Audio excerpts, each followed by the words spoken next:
warahmatullahi wabarakatuh. Halo semuanya, perkenalkan namaku Triwijayanti dengan NIM 40040222065 dari Prodi D4 Rekayasa Perancangan Mekanik Universitas Diponegoro. Nah, di sini aku akan menjelaskan tentang sedikit tentang las SMAW atau las listrik. Nah, las SMAW adalah sebuah proses penyambungan logam yang menggunakan energi panas untuk mencairkan benda kerja dan elektroda atau bahan pengisi. Nah, energi panas yang dihasilkan oleh proses pengelasan SMAW yaitu karena adanya lompatan ion atau katoda dan anoda listrik yang terjadi pada ujung elektroda dan permukaan material. Nah, pada proses pengelasan SMAW, jenis pelindung yang digunakan adalah selaput flux yang terdapat pada elektroda.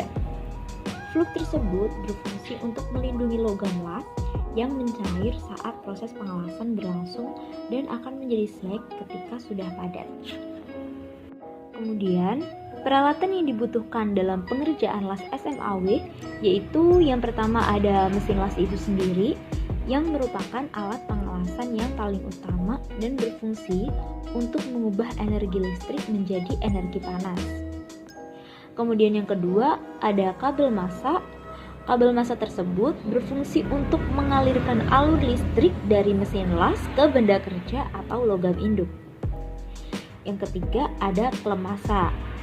Klem massa ini digunakan sebagai alat penghubung kabel massa ke logam induk. Yang keempat ada kabel elektroda. Kabel elektroda berfungsi mengalirkan arus listrik dari mesin las ke holder atau ke elektroda yang akan membuat busur listrik menyala ketika disentuh ke benda kerja. Kemudian yang kelima ada elektroda. Elektroda merupakan material yang digunakan dalam pengelasan listrik dan berfungsi sebagai pembakar yang akan menimbulkan busur nyala. Yang keenam ada holder. Holder atau pemegang kawat las atau elektroda yang digunakan oleh welder saat proses pengelasan. Nah, holder tersebut harus terbuat dari bahan yang memiliki ketahanan panas yang tinggi. Kemudian yang ketujuh ada palu las. Nah, palu las ini biasanya digunakan untuk membersihkan hasil pengelasan dari kerak las atau slag. Kemudian yang kedelapan ada sikat baja. Nah, sikat baja adalah sikat khusus yang digunakan untuk membersihkan permukaan benda yang akan dilas dari zat pengotor. Selain itu, ada alat pelindung diri yang harus kita gunakan supaya kita lebih aman dan safety saat proses pengerjaan las. Yang pertama ada apron. Kemudian yang kedua ada sarung tangan las. Yang ketiga ada sepatu las. Dan yang keempat ada helm las atau topeng las. Dan yang kelima ada masker las.